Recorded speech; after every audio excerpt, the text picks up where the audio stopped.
ಸಿಂಪಲ್ಲಾಗಿ ಟೇಸ್ಟಿಯಾಗಿ ಚಿಕನ್ ಬಿರಿಯಾನಿ ಮಾಡೋದು ಹೇಗೆ ಅಂತ ನೋಡೋಣ ಬನ್ನಿ. ಮೊದಲಿಗೆ ಒಂದು ಮುಕ್ಕಾಲು ಕೆ ಜಿಯಷ್ಟು ಚಿಕನ್ನ ನೀಟಾಗಿ ತೊಳೆದ್ಬಿಟ್ಟು ನೀರೆಲ್ಲ ಹಿಂಡಿ ಇಟ್ಕೊಂಡಿದ್ದೀನಿ. ಇವಾಗ ಒಂದು ಮಸಾಲೆ ಮಾಡ್ಕೊಳ್ಳೋಕ್ಕೆ 2 ಬೆಳ್ಳುಳ್ಳಿ, 1.5 ಇಂಚು ಅಷ್ಟು ಶುಂಠಿ, ಒಂದು 4ರಿಂದ 5 ಹಸಿಮೆಣಸಿನ್ಕಾಯಿ, ಒಂದು 7ರಿಂದ 8 ಗೋಡಂಬಿ ಮತ್ತು ಸ್ವಲ್ಪ ಪುದೀನ, ಒಂದು ಹಿಡಿಯಷ್ಟು ಕೊತ್ತಂಬರಿ ಸೊಪ್ಪನ್ನ ಹಾಕ್ಕೊಂಡು ಇದನ್ನು ನೀಟಾಗಿ ಪೇಸ್ಟ್ ಮಾಡ್ಕೊಳ್ಳೋಣ. ನೋಡಿ ಯಾವ ಥರ ಪೇಸ್ಟ್ ಮಾಡ್ಕೊಂಡಿದ್ದೀನಿ ಅಂತ. ಇವಾಗ ನಾನು ಬಿರಿಯಾನಿ ಮಾಡಲಿಕ್ಕೆ ಬುಲೆಟ್ ರೈಸ್ ತೊಗೊಂಡಿನಿ. ಈ ಗ್ಲಾಸಲ್ಲಿ 2.5 ಗ್ಲಾಸ್ ಅಷ್ಟು ನಾನು ಅಕ್ಕಿನ ತೊಗೊಂಡಿದ್ದೀನಿ. ಅಕ್ಕಿನ ನೀಟಾಗಿ ಒಂದ್ಸಲ ವಾಶ್ ಮಾಡಿಬಿಟ್ಟು ನೆನೆಲಿಕ್ಕೆ ಇಡೋಣ.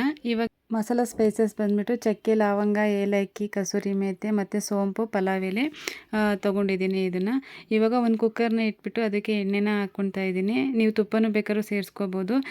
ಎಣ್ಣೆ ಕಾದ್ಮೇಲೆ ಇದಕ್ಕೆ ಮಸಾಲೆ ಐಟಮ್ಸ್ನೆಲ್ಲ ಹಾಕಿ ನೀಟಾಗಿ ಫ್ರೈ ಮಾಡ್ಕೋಬೇಕು. ಇದಕ್ಕೆ 2 ಈರುಳ್ಳಿನ ಉದ್ದುದ್ದ ಕಟ್ ಮಾಡಿಕೊಂಡು ಸೇರಿಸ್ಕೊಂಡಿದ್ದೀನಿ.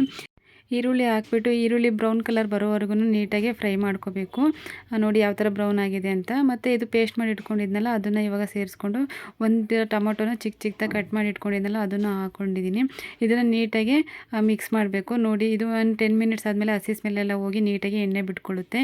ಈ ಥರ ಎಣ್ಣೆ ಬಿಟ್ಕೊಂಡಾದಮೇಲೆ ಇದಕ್ಕೆ 2 ಸ್ಪೂನಷ್ಟು ಖಾರದ ಪುಡಿ ಮತ್ತು 1.5 ಸ್ಪೂನಷ್ಟು ಧನಿಯಾ ಪೌಡ್ರು ಮತ್ತು ಒಂದು ಅರ್ಧ ಸ್ಪೂನಷ್ಟು ಅಡುಗೆ ಅರಿಶಿನ ಮತ್ತು ಚಿಕನ್ ಮಸಾಲನೂ ಹಾಕ್ಕೊಳ್ತಾ ಇದ್ದೀನಿ. ಇದಕ್ಕೆ 1 ಸ್ಪೂನಷ್ಟು ಹಾಕ್ಬಿಟ್ಟು ಮುಚ್ಚಿಬಿಟ್ಟು ಒಂದು 5 ಮಿನಿಟ್ಸ್ ಆದಮೇಲೆ ಇದಕ್ಕೆ ತೊಳೆದಿಟ್ಕೊಂಡಿದ್ದಂಥ ಚಿಕನ್ನ ಸಹ ಸೇರಿಸ್ಕೊಳ್ತಾ ಇದ್ದೀನಿ.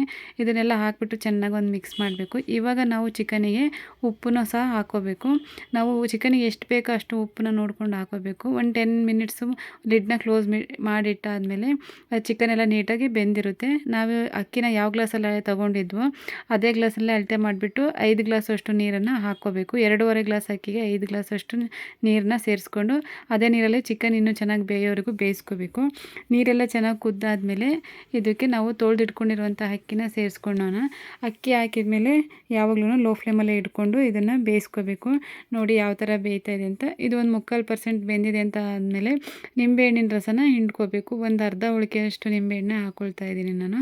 ಇದನ್ನು ಹಾಕಿ ನೀಟಾಗಿ ಮಿಕ್ಸ್ ಮಾಡಿ ಲಿಡ್ನ ಕ್ಲೋಸ್ ಮಾಡಿ ಒಂದು 5 or 10 ಮಿನಿಟ್ಸ್ ಲೋ ಫ್ಲೇಮಲ್ಲೇ ಬೇಯಿಸಿದರೆ ಚಿಕನ್ ಬಿರಿಯಾನಿ ರೆಡಿ. ಈ ವಿಡಿಯೋ ಇಷ್ಟ ಆಗಿದ್ದರೆ ನಿಮಗೆ ಚೈತ್ರ ಕುಕಿಂಗ್ ಯೂಟ್ಯೂಬ್ ಚಾನಲ್ನ ಸಬ್ಸ್ಕ್ರೈಬ್ ಮಾಡೋದನ್ನ ಮರಿಬೇಡಿ.